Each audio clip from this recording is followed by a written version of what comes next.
Di video kali ini kembali kita mengupdate informasi terkini berkaitan dengan pengumuman hasil P3K tahap 1. Kita dapat bocoran bahwa hari ini akan diumumkan hasil seleksi P3K. Pukul berapa kira-kira akan diumumkan ya?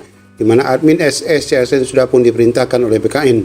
Dan kita melihat apakah mungkin ya ada afirmasi masa kerja dan usia bagi hasil perangkingan nanti. Bagaimana info lengkapnya, ikuti video ini sampai selesai.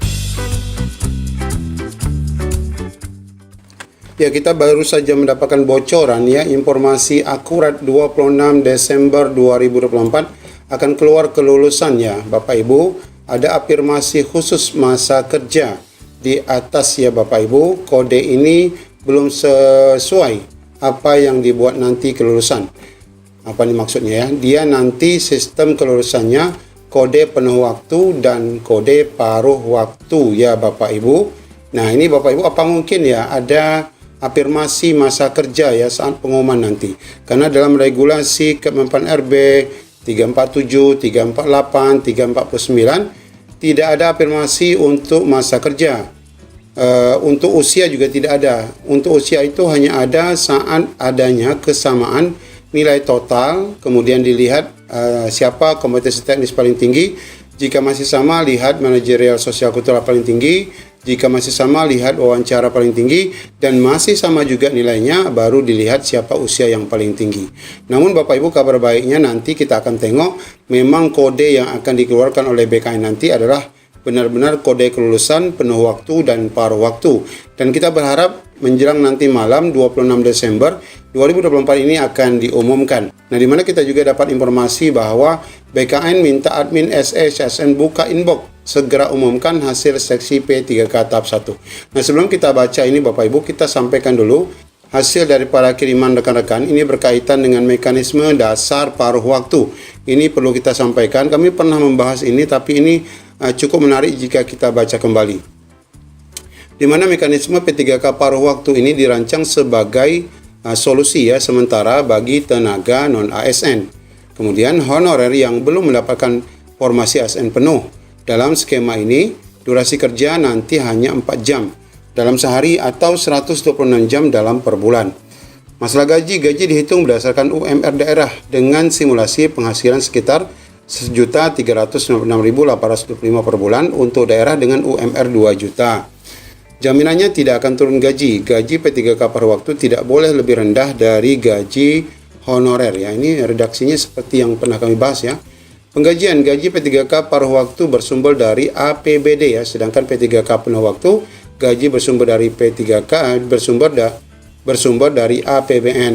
Kemudian kriteria pengangkatannya, proses pengangkatan tenaga honorer menjadi P3K nanti baik paruh waktu maupun penuh waktu dilakukan secara bertahap dengan mempertimbangkan adalah hasil CAT BKN, di mana skor tes menjadi salah satu dasar peringkat. Masa kerja, lama masa kerja sebagai honorer diperhitungkan juga. Nah, ini di sini disebutkan usia tenaga honorer menjadi faktor penentu dalam proses seleksi. Prioritas honorer K2. Honorer K2 mendapatkan prioritas untuk diangkat lebih dulu. Nah, kemudian transisi dari paruh waktu ke penuh waktu ini, di mana durasi paruh waktu adalah masa kerja P3K paruh waktu diperkirakan hanya berlangsung sekitar 1 tahun ya. Pengangkatan penuh waktu, tenaga honorer yang menjadi P3K paruh waktu akan menjadi penuh waktu sesuai dengan ketersediaan formasi tanpa perlu mengikuti tes ulang. Berharap hingga 2025. Target pemerintah adalah menyelesaikan seluruh proses pengangkatan menjadi ASN pada 2025 dan mendapatkan NIP ya. Di mana NIP-nya nanti untuk P3K paruh waktu baik full waktu akan memiliki NIP yang sama, yang seragam, yang terdiri dari tahun, bulan, dan tanggal lahir, tahun pengangkatan, frekuensi pengangkatan, kode jenis kelamin, serta nomor urut pengangkatan. Kemudian jaminan bagi tenaga honorer, di mana pemerintah memberikan beberapa jaminan kepada honorer, tidak ada PHK massal, tenaga honorer akan tetap dipekerjakan, diberikan kesempatan untuk menjadi ASN, untuk menjadi ASN. Kemudian peningkatan status semua tenaga honorer dalam database BKN akan menjadi ASN P3K pada 2025. Kesempatan tes ulang honorer yang berstatus tidak memenuhi syarat ini diberikan kesempatan tes lagi. Ini sudah berjalan ya. Kemudian perbedaan gaji dan tanggung jawab. Untuk penuh waktu, tenaga P3K penuh waktu akan digaji melalui APBN dan memiliki tanggung jawab penuh ya. Kemudian yang paruh waktu digaji dari APBD dengan jam kerja lebih sedikit namun tetap memiliki hak dan kewajiban sebagai ASN. Kemudian tahapan pelaksanaan di mana 2024 proses seleksi dan pengangkatan tahap awal. Kemudian Februari NIP P3K tahap pertama mulai diberikan. Akhir 2025 penyelesaian pengangkatan seluruh tenaga honorer dalam database menjadi ASN untuk yang penuh waktu. Kemudian skema paruh waktu memberikan harapan bagi tenaga honorer yang belum mendapatkan formasi ASN penuh.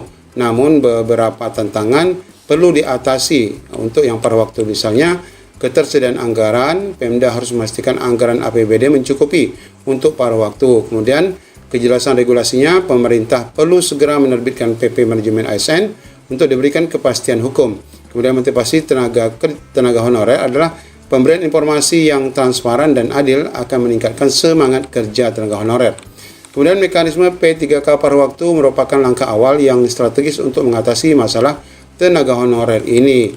Dengan skema ini, pemerintah berupaya memberikan solusi yang adil dan berharap bagi seluruh honorer hingga akhirnya semua akan diangkat menjadi ASN penuh waktu pada 2025.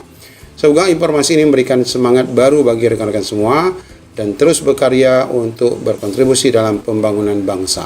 Baik Bapak Ibu, ini adalah mekanisme paruh waktu yang juga pernah kita bahas, namun ini kita ulangi lagi, mudah-mudahan saja memang seperti ini adanya ya. Kemudian Bapak Ibu, ini informasi yang terbaru hari ini Kamis pukul 10 tadi ya, bahwa BKN telah meminta admin SSSN untuk buka inbox di mana ada pesan terkait pengumuman yang segera diumumkan. BKN meminta admin SSSN untuk segera membuka hasil seleksi P3K tahap 1.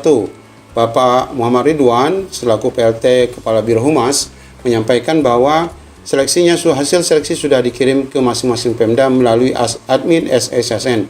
Oleh karena itu hasilnya segera diumumkan agar ratusan ribu honorer segera dapat melihatnya. Berarti sinkron ya Bapak Ibu, tanggal 26 ini mudah-mudahan hari ini memang akan diumumkan. Bapak Ibu admin SSSN silakan cek inbox untuk pengumuman hasil seleksi P3K tahap 1. Segera ya, karena ratusan ribu honorer sedang menunggu, tegas Ridwan dalam pesan WhatsApp pada hari Kamis tadi pagi. Sebelumnya Ridwan mengatakan tidak ada perubahan ya jadwal pengumuman hasil seleksi P3K tahap 1 yang mana memang diumumkan tidak serentak mulai 24 kemarin sampai 31 Desember 2024. Nah ini Bapak Ibu informasi terkini yang terbaru yang kita dapatkan dari update pukul 10 pagi tadi, dan semoga kita berharap memang di hari ini 26 Desember 2024 segera diumumkan hasil yang ditunggu-tunggu oleh ratusan ribu ya, bahkan jutaan rekan-rekan honorer. Demikian, Assalamualaikum warahmatullahi wabarakatuh.